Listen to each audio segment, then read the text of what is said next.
देना, खाना पीना त्याग देना। और दूसरा उपास होता है कि सबके साथ रहो, भोजन भी करो, मना नहीं। पर दूसरा उपास है किसी का दिल मत दुखाओ, यह सबसे बड़ा उपास।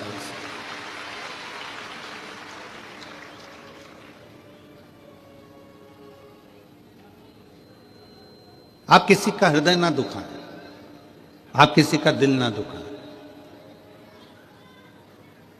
भगवान की विरल भक्ति को धारण करना, भगवान के भरोसे रहना, भगवान की भक्ति में डूबना, अपने चित्त वृत्ति में अपने अंदर परमात्मा को बिठाना।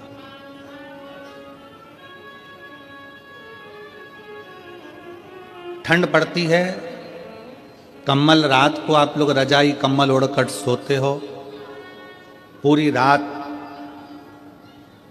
रजाई कम्बल की और तुम्हारी लड़ाई होती रहती है कि हवा कहां से अंदर घुस रही है। बोलो सही है कि गलत है? पूरी रात तुम्हारी लड़ाई कम्बल से, रजाई से होती रहती है। इधर से दबाओ तो इधर से हवा, इधर से दबाओ तो इधर से, सिर के पांव से, हाथ से, और सब दूर से दबा लो फिर भी समझ में नहीं आता कि हवा अंदर से आ कहां से रही है। पूरी रात की लड़ाई। इतना कम्बल से दबाने के बाद भी हवा अंदर घुस रही है तो तुम्हें अंदाजा लग जाता है। आधी रात को नींद खुल जाती है और तुम उधर से हवा आने लगती है तो उधर से दबा लेते हो।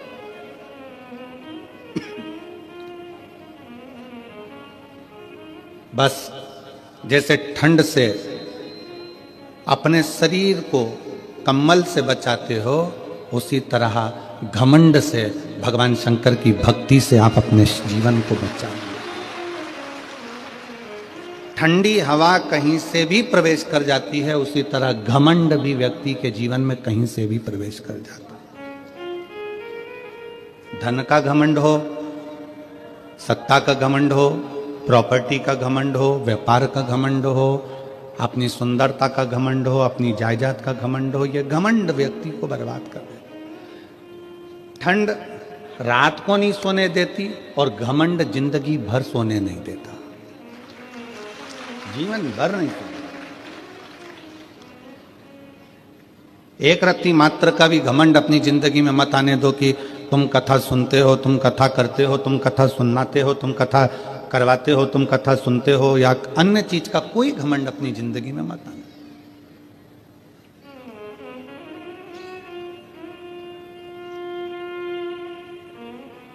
शंकर भगवान के मंदिर में जब भी जाते हैं अपन, तो अपन भगवान शिव के मंदिर में पालकी लगाकर, पैरों को मोड़कर, हाथ जोड़कर बैठे रहते हैं। तभी किसी ने कहा कि तुम भगवान के मंदिर में जाकर लंबे पांव कर कर बैठ जाओ। कोई ने कहा नहीं, पांव को मोड़कर, पालकी लगाकर, जैसे आज तुम लोग बैठे हो ऐसे ही पांव को मोड़कर शंकर के मंदिर में जाकर बैठो, हाथ जोड़कर बैठो। कथा में गए हो, पांव मोड़कर, हाथ जोड़कर कथा कर तत्व ग्रहण करो। क्यों कहा कि मंदिर में कभी भी अपने पांव लंबे कर कर नहीं बैठना, पांव मोड़कर बैठना। पांव मोड़ने से मतलब है कि मंदिर में जब भी जाना, भगवान के पास जब भी जाना, कथा में जब भी जाना, तो अपने दिल को संसार से मोड़कर परमात्मा के पास लेकर बैठना, तो परमात्मा मिल सकता। अपने मन को मोड़ो। एक गाना बीच में किसी ने गाया था, मैं निकला गड्डी लेके, रास्ते में एक मोड़ आया और उत्ते दिल छोड़ आया।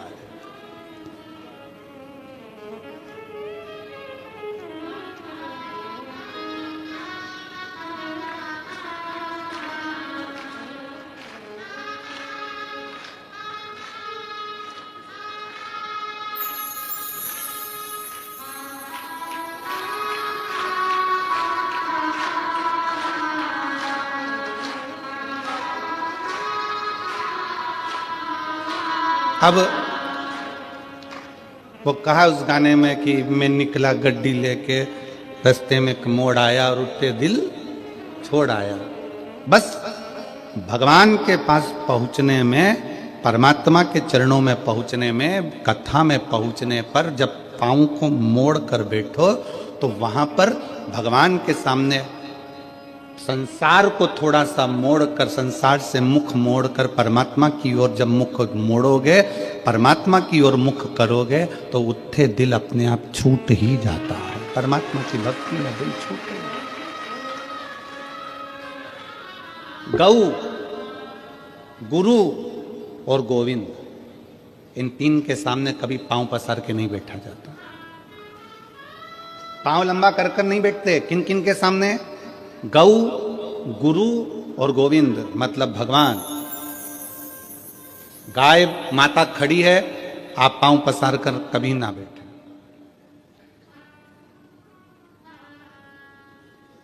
आप सबको मालूम होगा कि कृष्ण अवतार में एक असुर बैल का रूप लेकर आ गया।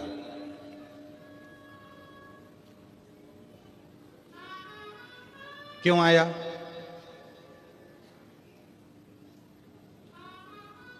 किस लिए आया? कामधेनु खड़ी थी, अरिष्टा ने अपना पांव लंबा करा और लेट गया। गाय के सामने पांव करा तो ब्रह्मा जी ने उसको श्राप दे दिया कि तू पृथ्वी पर जाएगा, असुर बनेगा। उसने क्षमा मांगी, मेरे को क्षमा कर दो। तो कहा द्वापर में भगवान कृष्ण आएंगे और तेरा संहार करेंगे, तुझे इससे मुक्त कर देंगे। तू बैल का रूप रख लेगा। और भगवान कृष्ण के सामने बैल का रूप रखकर गया। भगवान कृष्ण ने उसको पछाड़ कर उसको मुक्त कराया। गौ, गोविंद और गुरु, इनके सामने कभी पांव पसार कर मत बैठना, कभी पांव लंबा कर कर मत बैठना। हम कई लोगों से कहते हैं आप कथा सुनने के लिए जाओ, शिव महापुराण की कथा श्रवण करने के लिए जाओ। अगर शंकर की कथा में जा रहे हो तो तुमको जगह मिले ठीक है, परंतु अगर ज्यादा जगह मिल जाए तो अपने पांव लंबे कर कर कभी मत बैठो। पांव पसार कर नहीं बैठना, पांव समेट कर बैठो। भगवान शंकर के मंदिर में अपन पांव को मोड़ के बैठते हैं, हाथ जोड़ कर बैठते हैं, क्योंकि अपने दिल को मोड़ना है परमात्मा की ओर, भगवान की। गौ, गुरु, गुरु के सामने भी अगर आप पांव पसार कर बैठे हो, पांव लंबा कर कर बैठे हो, गुरु कुछ नहीं बोलेगा, कुछ भी नहीं बोलेगा गुरु। गाय भी कुछ नहीं बोलती अगर पांव लंबा कर कर बैठे हो तो, और गोविंद भी कुछ नहीं कहते पांव लंबा कर कर बैठे हो। पर याद रखो, गौ भी नहीं बोलेगी, गुरु भी नहीं बोलेगा, गोविंद भी नहीं बोलेगा। पांव लंबा कर कर बैठे हो तुम, अगर भले बैठे हो पर ये नहीं बोलेंगे, परंतु उसका पाप हमारे माथे पर जरूर चढ़ेगा। इसलिए गौ, गुरु और गोविंद के सामने पांव को लंबा कर कर नहीं, पांव समेट कर बैठना चाहिए। मोड़ कर दिल को परमात्मा में छोड़ना चाहिए और भगवान की भक्ति को धारण करना चाहिए। बोल बम का नारा है, सारी समस्या का हल। भगवान शिव की भक्ति करना, भगवान की अविरल भक्ति में बैठना, डूबना।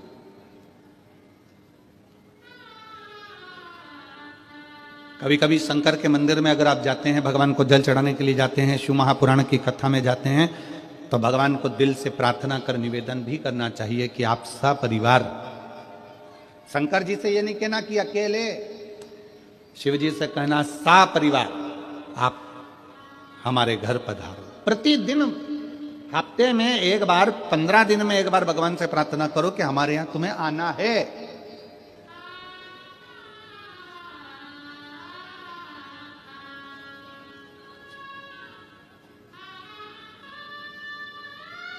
आप सबको स्मरण में होगा कि मान लो आप 12 महीने की शिवरात्रि करते हैं, सोमवार का व्रत करते हैं, या प्रदोष का व्रत करते हैं, या प्रदोष करते हैं, या सोमवार की अष्टमी करते हैं, या शिवरात्रि का व्रत करते हैं। अगर इतना चावल आप भगवान शंकर को चढ़ा रहे हो तो उसमें से एक चावल का दाना पीला कर कर चढ़ाना पड़ता है। चंदन में पीला कर कर, केसर में पीला कर कर, या हल्दी में पीला कर कर उसको एक दाना चावल का पीला चढ़ाना चाहिए।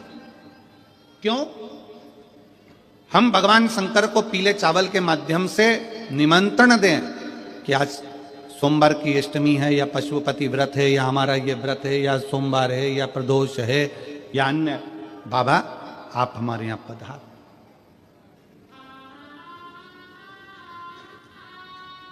आप हमारे यहां पधार, एक निमंत्रण। आप हम इधर छत्तीसगढ़ में होता है कि नहीं होता हमको नहीं मालूम, पर हमारे यहां पहले के समय में ऐसा होता था। ये पत्रिका नहीं छपती थी शादी की, केवल एक छपती थी लगन पत्रिका। पंडित जी लिखते थे ब्राह्मण देवता, और ब्राह्मण देवता लगन लिखकर उसको बांधकर खवास को देते थे, और खवास नाई उस लगन पत्रिका को समधी के घर लेकर जाता था। इधर होता था कि नहीं होता हमको नहीं मालूम। पहले एक पत्रिका छपती थी, लगन पत्रिका। ये शादी की जो पत्रिकाएं छपती है ये पहले नहीं छपती थी। पहले जाते थे दर दरवाजे, प्रत्येक घर के दरवाजे पर जाकर पीला चावल देते थे, पीला अक्षत देते थे, पीला चावल, और हाथ जोड़कर कहते थे कि बेटी की शादी है, इतनी तारीख को आपको आना है, मंडप होगा इतनी तारीख को आपको आना है। और लोग याद रखते थे कि भानु प्रताप के यहाँ, राम सिंह के यहाँ इतनी तारीख की शादी है, कमलेश के यहाँ इतनी तारीख की शादी। लोग याद रखते थे, माता पूजन इतनी तारीख की, मंडप इतनी तारीख। और जब माता पूजन होती थी तो खवास फिर एक दिन पहले आता था कि कल माता पूजन होगी। मंडप होता था तो खवास फिर एक दिन पहले आता था कि कल मंडप इतनी बजे होगा। फिर खवास आता था बारात इतनी बजे लगेगी, जनवासे में बारात इतनी बजे पहुंचेगी। फिर होता था भावर इतनी बजे होगी, कन्यादान इतनी बजे होगा। पहले निमंत्रण मुख से दिया जाता था, प्रेम से दिया जाता था, खुद पहुंच कर दिया जाता था, स्वयं जाकर निमंत्रण के रूप में बोला जाता था। आज का जमाना व्हाट्सएप का, आज का जमाना फेसबुक और यूट्यूब का, आज का जमाना सोशल मीडिया का, सब बंद हो गया। अब तुम मोबाइल पर बोल देते हैं कि आना, मन नहीं है बुलाने का तो भी कहना पड़ रहा है कि आए तो ठीक, नहीं आए तो बहुत अच्छा। सोशल मीडिया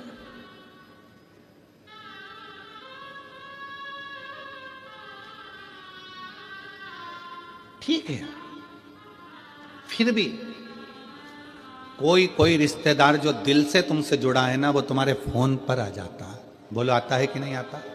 जम के बोलो जरा। जिससे तुम्हारा दिल का कनेक्शन है वो फोन, मोबाइल के एक मैसेज से, फोन से आ जाता है। जिससे दिल का कनेक्शन, उसको पत्रिका की जरूरत नहीं पड़ती। जो तुम्हारा बहुत हितैषी है, बहुत प्रिय है, उसको पत्रिका की जरूरत नहीं पड़ेगी। तुमने फोन किया, वो तुम्हारे यहाँ आकर खड़ा हो जाएगा, सारा काम संभाल लेगा। बस उसको दिल चाहिए, हृदय चाहिए। उसी तरह शंकर भगवान की कथा कहती है कि शिव को तुमसे कुछ नहीं चाहिए, एक बार दिल से श्री शिवाय नमस्तुभ्यम कहकर पुकार लो, मेरा भोलेनाथ तुम्हारे दरवाजे पर आकर खड़ा हो जाए। उसको पुकारने के लिए भगवान का नाम जापे, उसको पुकारने के लिए भगवान का मंत्र जापे।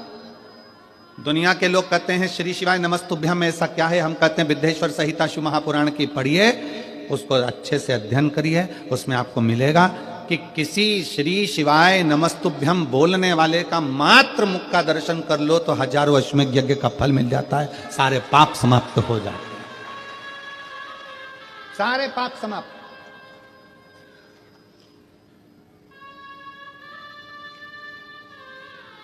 श्री शिवाय नमस्तुभ्यम किसी के दरवाजे पर अगर लिखा हुआ है, लगा हुआ है, तो दरवाजा बंद भी है, कोई आया दरवाजा बजाया, उसने पढ़ लिया श्री शिवाय नमस्तुभ्यम, उसका दरवाजा खोला, उसके मुंह का दर्शन करा, मुख का दर्शन करा, तो हमारा भी कल्याण हो गया। उसने पढ़ा तो उसका भी कल्याण हो गया। अपने दरवाजे पर लगा दो श्री शिवाय नमस्तुभ्यम, अपनी गाड़ियों पर चिपका दो श्री शिवाय नमस्तुभ्यम, अपने वाहनों पर लगा दो श्री शिवाय नमस्तुभ्यम। शिव तत्व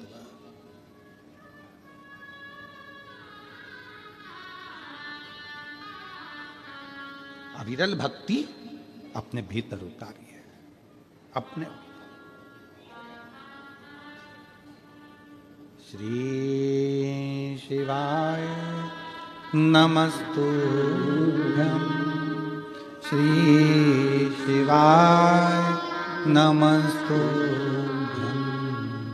श्री शिवाय नमस्तुभ्यं श्री शिवाय नमस्तुभ्यं श्री शिवाय नमस्तुभ्यं श्री शिवाय नमस्तुभ्यं श्री शिवाय नमस्तुभ्यं श्री शिवाय नमस्तुभ्यं श्री शिवाय नमस्तुभ्यं श्री शिवाय नमस्तुभ्यं। हम जब मुख से उच्चारण करें, हम जब अपने दरवाजे पर, अपनी गाड़ियों पर, अपने व्यवसाय में श्री शिवाय नमस्तुभ्यं लिख देते हैं, समझ लेना कि वो व्यापार तुम्हारा नहीं है, शंकर उसके अधिपति बनकर उसको संभाल रहे हैं। तुम्हारा घर शिव का घर।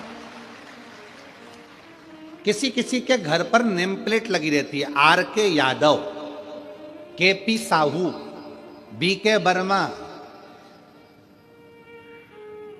एन के ठाकरे, के कुलकर्णी। किसी किसी के दरवाजे पर नाम प्लेट लगी रहती है, मतलब ये किसका घर है? के ठाकरे का, कुलकर्णी का, इसका। बोलो सही है कि गलत? नेम प्लेट लगी है तो मालूम पड़ता है कि इसका घर है। और उसी घर के दरवाजे पर अगर श्री शिवाय नमस्तुभ्यं लिखा रहेगा तो लोग क्या कहेंगे? ये शंकर का घर है, ये संभालता है, ये उसका है, ये अपना नहीं है। हाँ, शहरों में थोड़ा सा नाम गड़बड़ लिख देते हैं, शहरों में थोड़ा थोड़ा।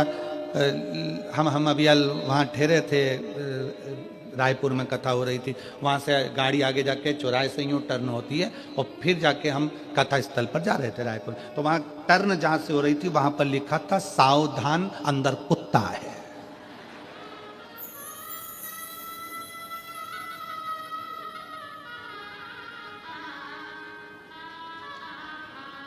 अब उसने, लिखने वाले ने तो लिख दिया कि सावधान अंदर कुत्ता है। अब घर में कितने सदस्य रह रहे हैं? अब उसमें से कौन सा है ये समझना मुश्किल है ना, किसमें है कौन सा। हमने खबर करी तो फिर उन्होंने पर्चा हटाकर लिख दिया सावधान अंदर एक कुत्ता है। अब अभी भी गड़बड़ है कि इतने सारों में वो एक कुत्ता कौन सा है। फिर उन्होंने हटाया, फिर लिख दिया कुत्ते से सावधान। फिर उन्होंने,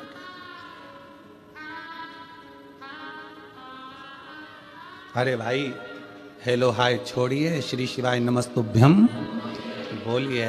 ये सब व्यर्थ है। इसको हटाकर जिसका घर, जिसकी जमीन, जिसकी जायदाद उसका लिख दो।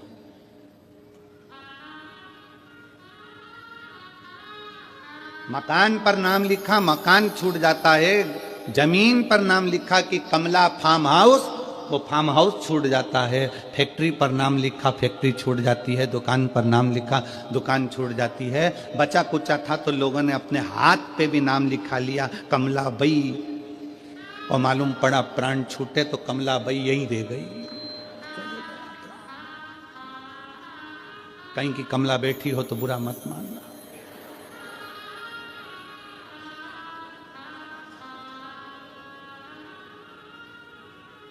और बुरा मान भी जाओ तो दिनेश साहू से मिल लेना, हम तो आज चले जाएंगे।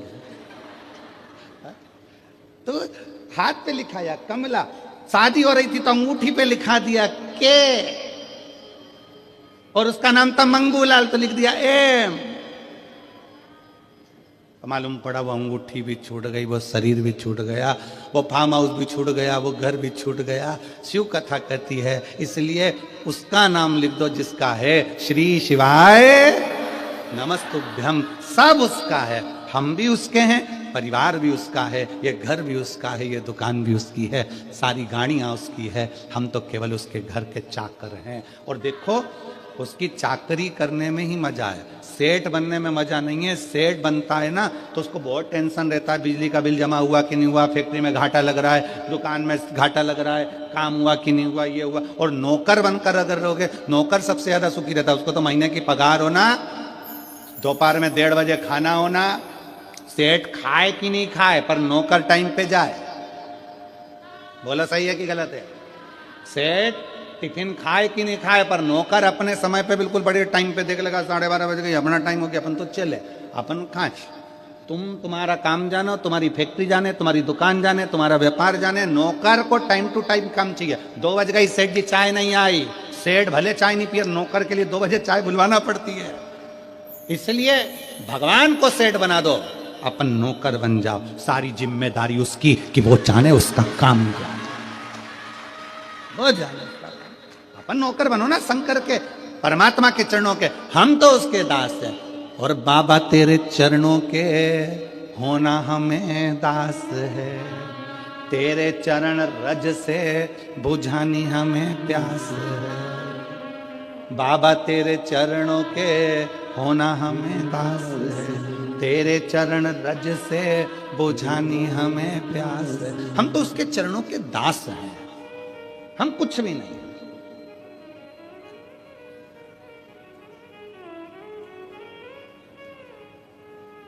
हमें कुछ आता भी नहीं। वो कहते हैं ना, जहां नाथ रख लोगे वहीं मैं रहूंगा, जहां नाथ रख लोगे वहीं मैं रहूंगा। जहां शिव रख ले, जहां शिव खिला दे, जहां मेरा शंकर संभाल, शिव संभाल। गौ, गुरु और गोविंद, इन 3 के सामने कभी पांव पसार कर नहीं बैठता। समेटो, और समेटने में जो आनंद है वो पसारे में आनंद नहीं है। समेटने में जो आनंद है वो पसारे में नहीं। 7 दिन का मेला है, शिव महापुराण की कथा का 7 दिन का मेला। आज दुकान वाले भी अपना अपना दुकान समेट लेंगे।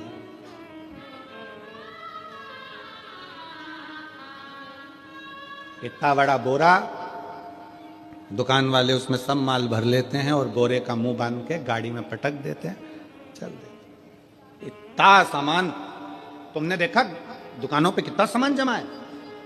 कंकु रखा, चावल रखा, रुद्राक्ष रखा, ये रखा, वो रखा, तोरण रखे, बंडरवाल रखी, खाने का सामान रखा, पीने का सामान रखा, सब रखा है दुकानों पर। और जब कथा पूरी हुई, 7 दिन पूरे हुए, दुकान वालों ने अपना सामान एक बोरे में भरा, मुंह बांधा, पटक दिया। 7 दिन तक खूब फैलारा फैलाया, पर 7वें दिन आखिरी में समेट लिया। और यही होता है, 7 दिन है, 7 दिन। रविवार को जन्म हुआ, सोमवार को बड़े हुए, मंगलवार को ब्याह हुआ, बुधवार को बच्चे हुए, गुरुवार को बीमार पड़े, शुक्रवार को हॉस्पिटल गए और शनिवार को सीताराम हो गए। 7 दिन निकल गए, सामान बंधा गया। आप और हमने भी कितना फैला रखा, परिवार का, नातों का, रिश्तों का, कुटुंब का, कबीले का, और धीरे धीरे धीरे धीरे वो पूरा फैल तो गया। आखिरी में फिर समेटना भी जरूरी है, नहीं तो कौन समेटेगा, कौन समेटेगा? और देख लिया संसार हमने, देख लिया सब मतलब के यार हमने देख लिया। झूठे नाते, झूठे रिश्ते, झूठे नाते, झूठे रिश्ते, अरे झूठा है परिवार हमने देख लिया। सब मतलब के यार हमने। आज के समय में तुम्हारे घर में जो बहुएं रह रही हैं, आज के समय में तुम्हारी बहुएं तुम्हारी सेवा कर रही हैं, आज के समय में तुम्हारी बहू तुमको अगर चाय दे रही है, अच्छे से बोल रही है, आज के समय में बहू तुम्हारे घर में रह रही है, समझ लेना कि तुम दुनिया की सबसे अच्छी सास हो, जो तुम्हारी बहू तुम्हारे साथ रह रही है। और मैं बहुओं को भी धन्यवाद दूंगा कि आप बहुत अच्छी बहू हो जो अपने सास ससुर के साथ रह रही हो। पर मेरी बहुओं से निवेदन है कि तुमने तो निभा ली अपने सास ससुर को, और तुम तो बहुत अच्छी बहू हो जो तुम लेकर चल रही हो, और अपने घर के बच्चों को ऐसा संस्कार देना कि तुम्हारी आने वाली बहू भी तुम्हारे साथ अच्छे से रह सके और तुम्हारे साथ निभ सके। ये बूढ़ी बूढ़ी माताओं का तो समय निकल गया, अब जैसा निकलना था, रूखी खाई सूखी खाई, खेत में, व्यापार में, काम में, धंधे में, जैसा निकला इनका समय निकल गया। अब अपनी बारी है। आदि कमरिया पिसाड़ी INT की बारी, अब बारी अपनी है। अब अपने को साधना है कि अपन कैसे रह सकते हैं।